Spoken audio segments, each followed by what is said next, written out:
little friend with me here today. I thought it might be useful to talk about what it's like being a new dad, as you can see. Still quite small, being a new dad and also growing a career. When did I start? I basically literally started my new job, and 4 weeks later, she actually came out. So it was supposed to be 12 weeks after I first started. My plan was, I actually didn't even mention it in the interview. I totally forgot. It wasn't a deliberate action. But when I was going after the interview, I realised, well, actually, I'm going to have to take some time off when my daughter's born. So I rang up my soon-to-be manager and mentioned, hey, just so you know, I'm going to have to take some time off to have my daughter. He said, yeah, we'll work it out. And we'll talk about that maybe a little bit later in a different video, but which all worked out fine. But, so 4 weeks after, she comes out. So I took time off. So what that's meant is the last year and a half, she's 16 months old. So 16 months old, basically almost the entire time that I've been working in the industry, I've had a little baby, which presents many challenges. You're trying to grow a career and you've got a very needy baby, although she's awesome. Honestly, we hit the jackpot with this one, but it still takes time, it still takes energy. There's a lot of things that I think aren't necessarily spoken about too much in the world of fatherhood and growing a career. I think a lot of attention gets given to the mums, which is awesome because honestly, they are next level. My wife is next level at looking after her. But there's some stuff that comes up for dads that I want to go into today if you are growing or when you are growing your career. And so hopefully I can hit a few of those points. The first of those is the guilt. And I know this isn't spoken about, but I feel guilty when I go to work. Should I be staying home more? Should I be more available? My current role involves an hour and 10 minutes each way for traveling. Apologies if it's a little bit shaky, trying to hold the camera as still as possible. But that means that's 2 hours and 20 minutes minimum that I'm away from the home. And obviously you've got to get ready in the mornings, and there's some other responsibilities that are a part of that. So that's probably one of the first things that makes it difficult and adds to a bit of guilt there. And I do feel guilty. I feel guilty that I leave her every day. I question whether I'm doing enough as a dad, whether I should be doing more, whether I should be helping her mum more, aka my wife. It does present unique challenges that are not easy to solve, but it is a challenge. Generally, the routine is I'll get up, I'll either go to the gym, or, which hasn't been as much as I'd like it to be over the last 16 months since she was born. But that's another realization that I've come to, is you can't do everything. Heard a great saying, and it was actually related to career, where you can do anything, but you can't do everything. And it kind of makes the same sort of sense in the parenting world, is you can do anything, but you can't do everything. And that goes for fitness and career and money and lifestyle and all the buckets that make up a successful life. Is you've only got so much time to prioritize results in particular areas. And so one of those realizations is, look, the next 2-3 years isn't about high performance in the gym, isn't about hitting new PRs, although there's still a fantasy in my mind that might happen, but I'm slowly coming to the realization that it probably just isn't. And it's more about staying fit, doing the simple things, doing the basics again and again. It's getting really good consistency-wise at just showing up 3 times a week. That's my new routine.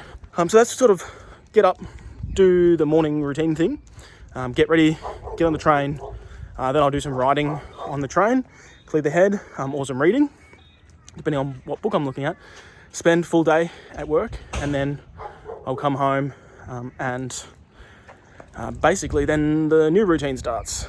And so what it is now is usually mummy will have, she'll have dinner prepared, and I might see Mila at the dinner table eating. I will do some eating as well. So dinner is there, then almost straight into a shower. So me and Mila have a shower, and then basically get dressed, maybe have a little bit of a play. I also like, hopefully after that, get all dry, get all dressed for bed. Hopefully try and read her a story, which is a new thing that I'm trying to implement. Not as often as I'd like, but, and then basically she'll go off to sleep. So it does present challenges because as a new dad, you want to spend as much time. It's weird. You want to spend as much time as you possibly can with them. At least that's what I want to do. But there's also restrictions on my current lifestyle that are short-term, but they exist when you're trying to grow in a new career. There's no dream spot where you can do all the things that you want to do without making any sort of sacrifices. At least that's my mindset. So if you've got a secret way, let me know. But for the most part, this is just the reality. So it's about doing the best that you can with what you've got. And that's what this video is about. I'm going to offer some perspective over what I've been doing and some of the tips that I've picked up, some of the philosophies that I follow to try and maximize the time I get to spend with this little one. Okay, now I'm looking a little bit more professional. Ready, just walking to the train station. It's part of the morning routine, as I mentioned. And I want to just quickly, while I'm on this little walk, is talk to you about the expectations of what it's like growing a career with a new kid, new baby. And the number one thing that I want to share, number one reality, is that the person who you were no longer exists. What I mean by that is now that you've got another person in your world, there are so many more factors that need to be considered in just everyday life that I never thought would need to be a consideration. So you don't truly appreciate what it's like, I guess, being just a couple or being a single person until you add a new life into the mix, a person who's purely and completely 100% dependent on your little community to create and sustain life for them. And so what that means is you can't just pick up and go to the movies. You can't just do some of the things that you used to do at the whim of a hat, because now you've got to consider a third person, a third human in the mix. When you're a couple, when you're a married couple, you're still two independent people that are bonded by marriage, but you can ultimately work things out and you can make independent decisions. But now, you can't just leave a baby at home and go to the movies. You can't just leave a baby at home and quickly just go to the grocery store. You need to bring them. You need to pack a bag for them in case they do a poo. Like, there's so many more considerations that are a part of when you've got a baby, what you need to think about. So that's probably the biggest thing, is learning to let go in a way of who you were, and that was pretty hard, and it's an ongoing learning curve for me, if I'm completely honest, to have that as a part of my life, because I do value freedom. I do value doing my own thing and developing myself.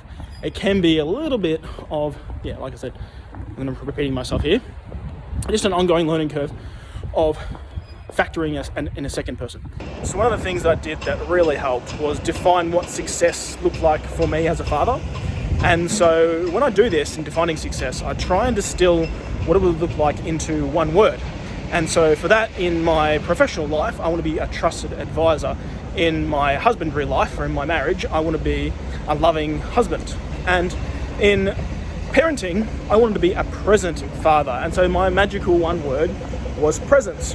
And so what happened for me, and what that means for me, is whenever I'm with my daughter, I come back to that one word and I ask myself, if I'm feeling distracted or if I'm feeling like I'm not being truly there, I ask, am I being truly present with my daughter right now? And that just helped me gain some focus and really appreciate the time that we did actually get together, and it avoids me sitting on my phone or watching the TV or doing things half-assed or doing things half, when I know that I only get a certain amount of time with her, and I want to spend as much time with her as possible, because I truly do value that. So I come back to that presence as my number one word. Okay, I'm back and soon to be highly caffeinated. I want to bring up this second point around developing a career and also being a new dad. And that is around setting boundaries. And so when I first started, I found that I was working a lot of hours. I wanted to prove myself. I wanted to show everyone how hard I could work and really prove that the decision to hire me inside the business was a good decision and that I was going to provide a great return on investment. And so I was working some pretty crazy long hours. And what that meant was it was less time with my daughter, less time with my family. And eventually I started to click and realize, well, am I really doing this in the smartest way? Do I need to be spending this much time on certain tasks? Can I be more efficient? And I do think that there's a certain period of time that you do need to hustle and grind and all those buzzwords.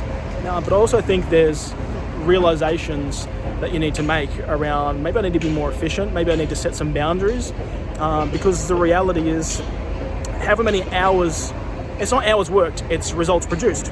And so it's about getting really smart about the work that you are doing, getting really clear, asking your boss, what does success look like?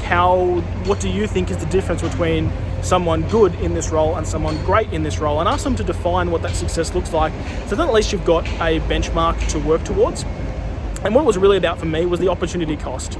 And so the more time that I spent inside of the role meant the less time that I was getting to be with my daughter, which didn't necessarily, the longer and more time that I got to spend with her, the more I would appreciate that time and the more that I would love that time. And so time away from that was no longer aligned with my values, is the main premise here. And so what it did was it forced me to get really efficient with my work, because at all times I was asking myself, well, this is every minute I spend on this task overtime is going to be a minute away from my daughter. And given that the time I get home from work, I've really only got a very limited window of time to spend with her. Doing an analysis over your time and understanding the opportunity cost of your decisions really helps clarity and help you decide on where you should be spending the time that you actually have.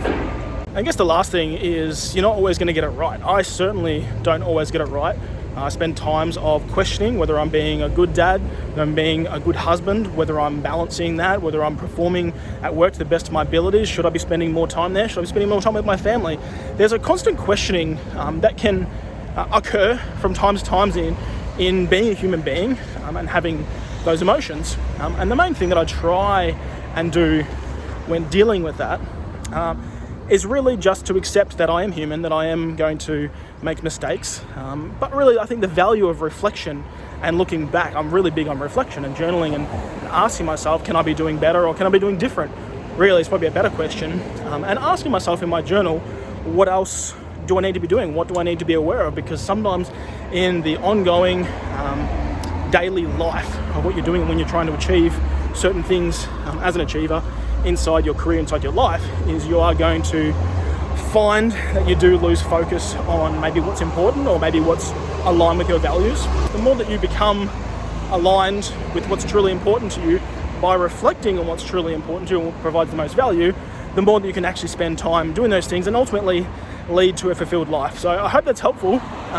Good luck, and reach out if you've got any questions about being a daddy or dominating your role in the finance field, or any other questions that you've got.